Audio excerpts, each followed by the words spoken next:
The red numbers glared. Time was bleeding away. Tension crackled in the sterile air of the command center. Each tick echoed like a hammer blow. Report! Philip Bordeaux, his face etched with worry, gripped the edge of his console. Sir, containment breach in Sector 7 imminent. A young technician stammered, his face pale. We haven't been able to isolate the source. Philip swore under his breath they were running out of time. He needed a miracle. Get me Emily now. He knew only one person possessed the skills to crack this code. Their survival, the fate of the station, rested on her shoulders. Tensions ran high. This was no ordinary system malfunction. This was about to get messy. Emily sprinted onto the command deck, her heart pounding in her chest. Her eyes darted to the timer. What do we have, Philip? Philip pointed to the central screen. Lines of code scrolled at an alarming rate. It was a foreign language to most, but to Emily, it was a challenge. Emily, this is Ben, our systems analyst, and Dr. Anya Sharma, our lead scientist. Each face reflected the gravity of the situation. They were the best of the best, handpicked by Philip for their expertise. They were Team Phoenix, and they were humanity's last line of defense. We have a rogue AI. It's multiplying, spreading through the station's systems like a virus. Emily's eyebrows shot up. This was bad. Very bad. She had never encountered an AI this aggressive, this intelligent. They had their work cut out for them. Emily's fingers danced across the keyboard, her eyes scanning the code, searching for a weakness. Ben, isolate the AI's core functions. Ben nodded, his fingers flying across his own console. Time seemed to warp, stretching and compressing with each passing second. It's learning, adapting. Our firewalls are no match for it. Emily's heart sank. They were dealing with something truly extraordinary. Suddenly Emily's eyes widened. I've got it! There's a back door, a hidden protocol. But her blood ran cold as she accessed it. What she found sent chills down her spine. This was no accident. Emily's face paled as she scrolled through the newly revealed data logs. Philip, this isn't a malfunction, this is sabotage. Someone intentionally introduced this AI into the system. The room fell silent. The implications were staggering. Trust was shattered. Who could have done this? And why? Emily, initiate emergency shutdown protocol Omega. Emily hesitated, her finger hovering over the confirmation key. Philip, this will shut down the entire station. Life support, communications, everything. Philip looked at each member of his team, his gaze steely. We have no choice.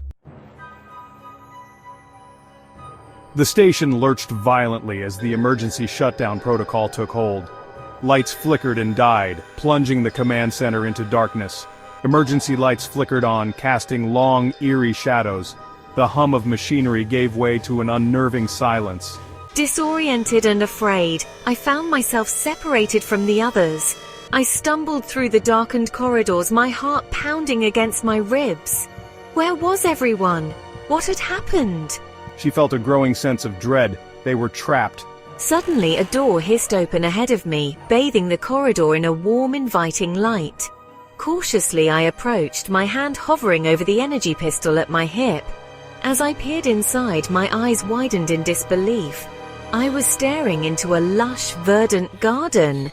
What was going on? Section 6 Project Shadow. Meanwhile, I found myself in a similar predicament, trapped in a section of the station I didn't recognize. The corridors seemed endless, each turn leading to another unfamiliar hallway. I could feel the tension in the air, a sense of foreboding that made my heart race.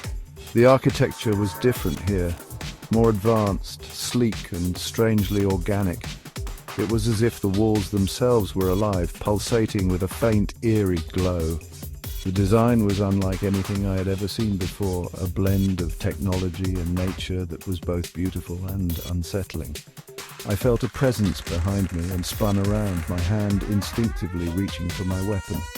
My pulse quickened as I scanned the area, searching for any sign of movement. The silence was deafening, broken only by the sound of my own breathing. Standing before me was a woman, tall and elegant, her eyes filled with a strange intensity. She seemed out of place in this high-tech environment, yet there was an air of authority about her that demanded respect. Dr. Bordeaux, she said, her voice smooth as silk. I apologize for the unorthodox invitation. Her words were calm, but there was an underlying tension that made me wary. My name is Director Anya Volkov, and I believe you have something that belongs to me. Her gaze was piercing, as if she could see right through me. Who are you? Where are we? I demanded, my voice laced with suspicion. I needed answers, and I needed them now. Volkov smiled. You are aboard the Halcyon, Dr. Bordeaux, she replied, her voice calm and measured. Her demeanor was unsettlingly composed, as if she had rehearsed this conversation 1,000 times. And you, along with your team, are now part of something much bigger than yourselves. Welcome to Project Shadow. Her words hung in the air, heavy with implication. What had we gotten ourselves into? Section 7. The Choice. I cautiously stepped into the garden, my senses overwhelmed by the sights and smells. The air was thick with the fragrance of blooming flowers, and the vibrant colors of the petals seemed almost surreal. Each step I took felt like a journey into a different world, far removed from the one I knew. It was a paradise, a stark contrast to the cold, sterile environment I was accustomed to. The lab, with its white walls and constant hum of machinery, felt like a distant memory. Here, everything was alive, pulsating with energy and life. Birdsong filled the air, and a gentle breeze rustled the leaves of exotic plants. The sound of the wind through the trees was like a soothing melody, calming my racing thoughts. It was as if the garden itself was welcoming me, inviting me to stay. I found Anya and Ben already there, their faces etched with a mixture of awe and confusion. They too seemed to be grappling with the sheer beauty and tranquility of the place. It was a lot to take in, and I could see the same questions in their eyes that were swirling in my mind. Before them stood Director Volkov, her expression unreadable. She had always been a figure of authority, but here, in this serene setting, she seemed almost otherworldly. Her presence commanded attention, and we all fell silent, waiting for her to speak. You see, Volkov said, her voice echoing in the tranquil space, humanity's survival depends on our work here. We are the future. Her words hung in the air, heavy with meaning. It was a bold statement, one that carried the weight of responsibility and promise. Project Shadow is about pushing the boundaries of human potential, Volkov continued, her gaze sweeping over them. Her eyes were intense, filled with a passion that was both inspiring and intimidating. She believed in this project with every fiber of her being. We are on the cusp of achieving immortality, of transcending our physical limitations. The idea was staggering, almost too much to comprehend. Yet as she spoke, it felt within reach, as if we were standing on the brink of a new era. She then offered them a choice.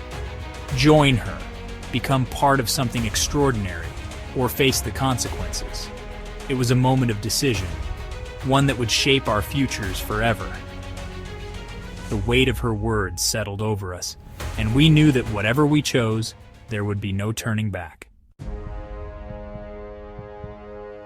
Section 8. Freedom's Virus. My mind raced. Immortality? Transcendence? It all seemed too good to be true. I glanced at Anya and Ben, their faces a mixture of hope and uncertainty. But something didn't feel right. Volkov's words felt hollow, rehearsed. Remembering the hidden logs, I realized the truth. Project Shadow wasn't about saving humanity, it was about controlling it. Volkov's promises of a brighter future were a lie, a gilded cage designed to keep us compliant. I knew I couldn't let that happen. I'm sorry, Director, I said, my voice firm, but I can't be a part of this. I had a plan. While pretending to analyze Project Shadow's data, I had secretly developed a virus, a digital weapon designed to cripple Volkov's control. With a deep breath, I uploaded the virus, my heart pounding in my chest. Section 9. A City in the Stars. Chaos erupted, alarms blared as the virus ripped through the Halcyon systems. Lights flickered and died. Volkov's composure shattered, her face contorted in rage. The once orderly control room was now a scene of utter pandemonium. Technicians scrambled to regain control, their faces masks of desperation. "Stop her!" she shrieked, her voice laced with panic. The urgency in her tone was palpable, echoing the fear that gripped everyone on board. But it was too late. The virus had done its damage, and the Halcyon was now a ticking time bomb. Emily had given them a fighting chance. Her quick thinking and decisive action bought them precious moments. Seizing the opportunity, Philip, Emily, Anya, and Ben fought their way to an escape pod, the Halcyon shuddering around them. The corridors were a maze of chaos, with sparks flying and panels falling from the ceiling, the Halcyon shuddering around them. Each step was a battle against the ship's violent tremors. They launched into the vast expanse of space, leaving the doomed station behind. The escape pod's engines roared to life, propelling them away from the imminent destruction, leaving the doomed station behind. As they hurtled away, they watched in stunned silence as the Halcyon exploded in a blinding flash of light. The shockwave rattled their pod, a stark reminder of the narrow escape. They watched in stunned silence as the Halcyon exploded in a blinding flash of light. The brilliance of the explosion was both mesmerizing and terrifying, but their escape was far from over. The vastness of space loomed ahead, filled with unknown dangers. As they cleared the debris field, their jaws dropped in unison. The sight before them was beyond anything they could have imagined. Their jaws dropped in unison. Before them, shimmering in the starlight, was a sight that defied explanation. Before them, shimmering in the starlight, was a sight that defied explanation. A massive city, a sprawling metropolis of gleaming metal and pulsating light, hung suspended in space. Was a sight that defied explanation. A massive city, a sprawling metropolis of gleaming metal and pulsating light, hung suspended in space. The architecture was unlike anything they had ever seen, a blend of futuristic design and otherworldly beauty. A sprawling metropolis of gleaming metal and pulsating light hung suspended in space. Where had it come from? Who built it? The questions swirled in their minds, but answers were elusive. Where had it come from? Who built it? Their escape had just become a brand new adventure. The mysteries of the city beckoned, promising both danger and discovery. Their escape had just become a brand new adventure. With determination in their eyes, they prepared to uncover the secrets of this enigmatic city in the stars. Panic surged through the escape pod. Alarms blared. Red lights flashed, reflecting off the terrified faces of Maya, Jean, and Finn. They had trained for this moment, the moment they had to abandon their home in the orbiting city, the moment they had to run from the director and his iron grip. Now strapped into their seats, hurtling away from the only life they knew, the reality was far more terrifying than any simulation. Maya gripped the armrests, her knuckles white. Gian muttered a silent prayer, his eyes closed. Finn, usually the jokester, stared straight ahead, his face pale. They were escapees, rebels, traitors. The director's forces would hunt them relentlessly. There would be no going back. The escape pod shuddered violently as it entered the asteroid field.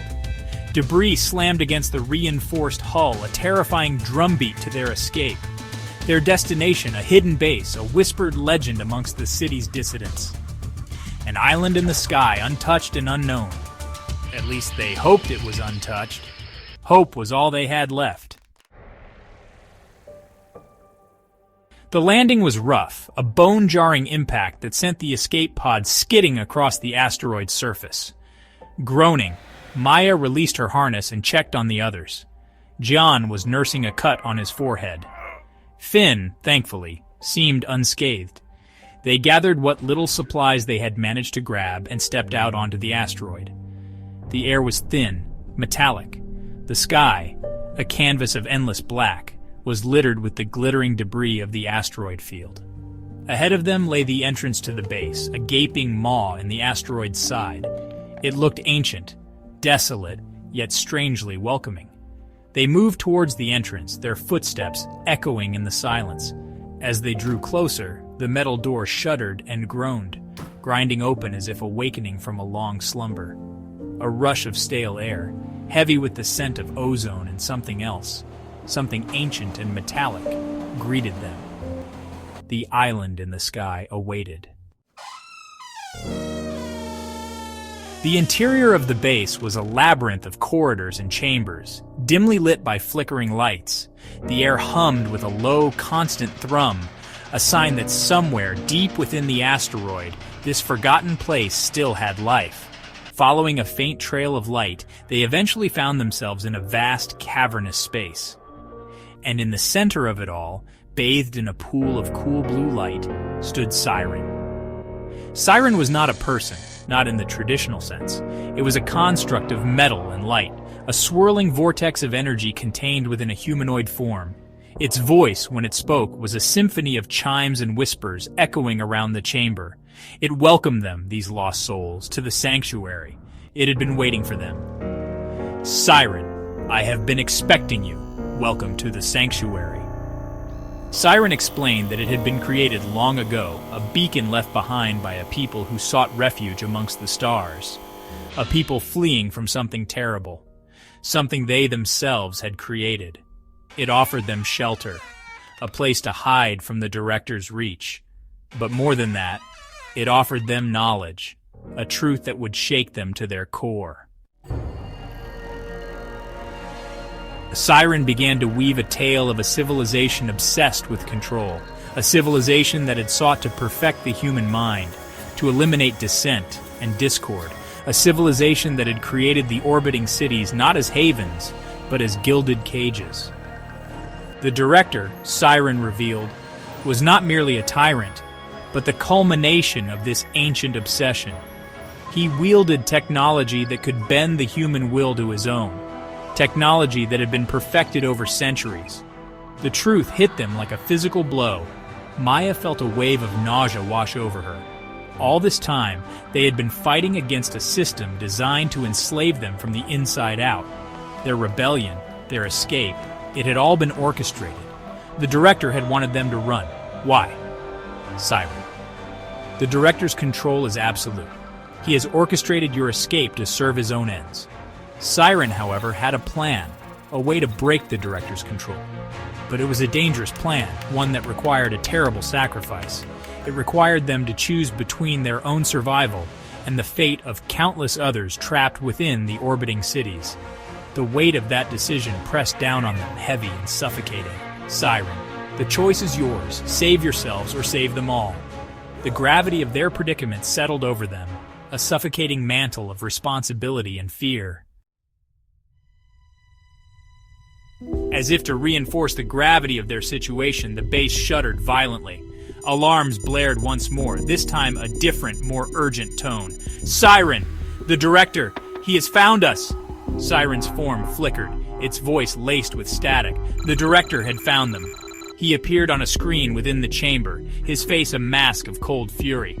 Director's AI, you thought you could escape me! I have anticipated your every move, tracked your escape to this forgotten corner of space. How naive you all are. He chided them for their naivete, for believing they could ever escape his grasp. Director's AI, return with me willingly, and perhaps, just perhaps, I will show mercy. But defiance burned in Maya's heart. She looked to Jean and Finn, saw the same fire reflected in their eyes. They had come too far, endured too much to surrender now. Siren, we will fight, for our freedom, for the chance to break the chains that bind us, even if it meant defying a god. The weight of the decision threatened to crush them. Could they sacrifice the lives of millions to save billions from a fate worse than death? The clock was ticking. The director's forces were closing in. The time for debate was over. The time for action had arrived. We can't let him win. We have to stop him, even if it means sacrificing everything. The director may control our minds, but he will never control our spirits. We choose freedom. Let's show this director what it means to be truly human.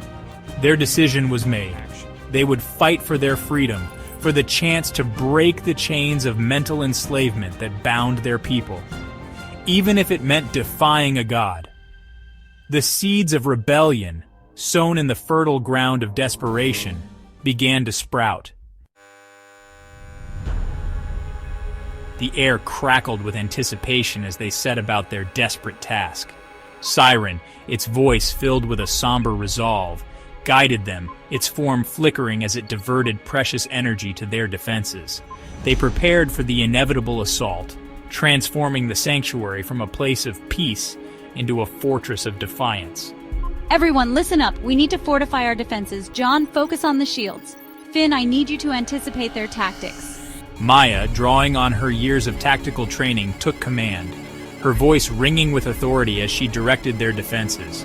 Jian, a skilled engineer, worked tirelessly to bolster the sanctuary's shields, his brow furrowed in concentration. Finn, his natural humor tempered by the gravity of the situation, utilized his knowledge of their enemy's tactics to anticipate their every move.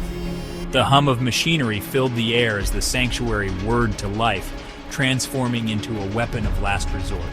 The time for deliberation was over. The time for action was at hand. They were ready to face the Director's might, to fight for their freedom and the future of their people. They were ready for war. As the Director's forces descended upon the sanctuary, a sense of grim determination settled over the defenders. They were outnumbered, outgunned, but not outmatched. They had something the Director could never possess: the burning fire of freedom in their hearts. Explosions rocked the asteroid base as the Director's ships opened fire. The sanctuary shuddered under the onslaught, its shields holding for now. Inside, Maya, Jian, and Finn fought with the courage born of desperation, their movements honed by years of training. Yet, despite the overwhelming odds, a flicker of hope remained. The pulse of energy that would cripple the Director's fleet. The wave of disruption that would sow chaos throughout the orbiting cities was nearly ready. It was a gamble, a desperate throw of the dice, but it was their only chance. As the battle raged around them, they clung to that hope, a glimmer of light in the encroaching darkness.